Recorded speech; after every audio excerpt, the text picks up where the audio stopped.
So, how do you tell the story of a family? I mean, is it really all about dates and big events, or is it something else? Today, we're going to dive into a story where the entire history of a family, all its love, its jokes, its identity, is basically written on a dinner plate. And this, right here, is the heart of it all. This one idea really sets the stage for everything. For this family, you see, food wasn't just fuel to get you through the day. It was the foundation. It was the language they used to show they cared. It's where it all began. To really get this family, you have to get their sense of humor. The author tells this great little story. So for his cookbook, he sets up this charming photo. It's him in the kitchen, and right next to him, totally serious, is his dog, looking like a real partner in crime. It's just a sweet, funny picture. And then his mother sees the photo. And with this little smile, she just says this one perfect line. In a single sentence, she's gently reminding him about his heritage, but she's also, and this is key, reminding him not to take everything so seriously. It's just a beautiful little moment where you see the warmth, the humor, and tradition all come together. Okay, so let's start our journey where their family meals always did. Friday night Sabbath dinner. And this meal didn't just kick off with one appetizer. Oh no, it was a whole spread of small, amazing dishes, each with its own story, all designed to wake up your appetite and open up the conversation. First up, the legendary boulettes. Now these are not your average meatballs. Aunt Rita's version was famous. So crispy on the outside, so juicy and flavorful on the inside, they basically just melted in your mouth. In fact, they were so good that a whole bunch of them would, let's just say, mysteriously vanish right out of the frying pan before ever making it to the table. You really can't even picture a Tunisian Friday night without the smell of torshi in the air. This isn't just a side dish, it's the perfect partner for the main event, the couscous. It's this warm, spicy puree that you just slather on everything. That aroma filling the house was kind of the first official sign that the Sabbath was here. Now to balance out all that richness, you've got to have something sharp and fresh, right? Well, that's where Mezer comes in. But what's really cool about this dish is who made it. This was Shlomo's job. He would sit there so patiently and happily just slicing up the vegetables. It wasn't a chore for him. It was his special contribution to the whole feast. And of course, we have to talk about harissa. This bright red paste is an absolute pillar of Tunisian food. I mean, if you walked into a Tunisian home, you were going to find a jar of this stuff. Guaranteed. It just makes everything better. But in this family, this everyday staple earned a very, very special nickname. It was more than just a condiment. It really served a much higher purpose. They called it Shalom Bayit, which literally means domestic peace.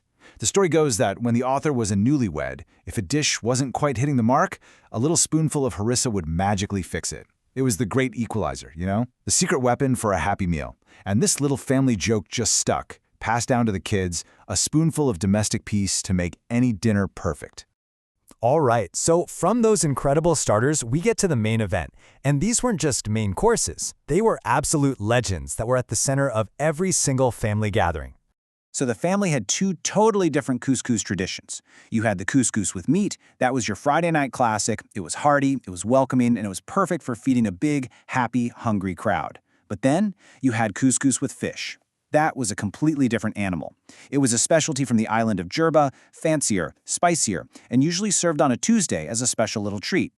So, while couscous was a big deal, there was one dish that was on another level entirely. It was a legend, a dish so famous it literally dictated people's travel plans. I'm talking, of course, about Shimon's bouillabaisse. So what made this dish an event? Well, it all started with fish so fresh it was practically still swimming, a grouper brought straight from the sea. Its reputation went global. Relatives from Los Angeles wouldn't even think about planning a trip to Israel unless they knew they could get some.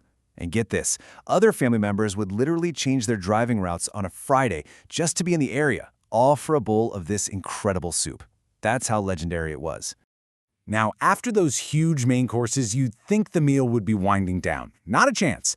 The final courses, the sweets and the drinks, were just as packed with stories of pure love and dedication.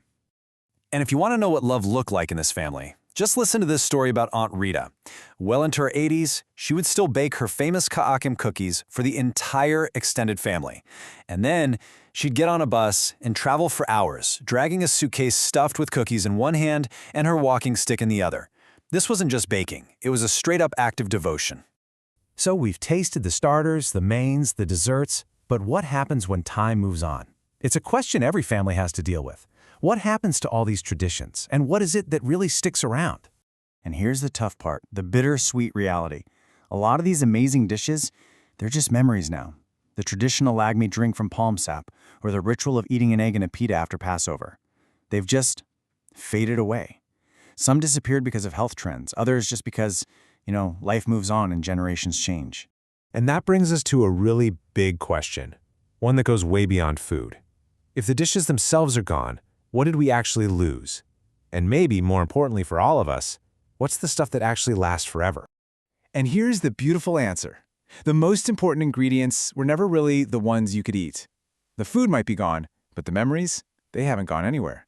They live on in the stories that get told around the table, in those phantom smells that can take you right back to that kitchen, and in the legacy of the people whose greatest joy was simply to cook and to share. And maybe that's the perfect way to wrap this up. Because this story was never really about the recipes, was it? It's a powerful reminder that the true flavor of our own lives comes not from what's on the menu, but from the people we're lucky enough to have around our table. It's not just what we ate, but who we shared it with.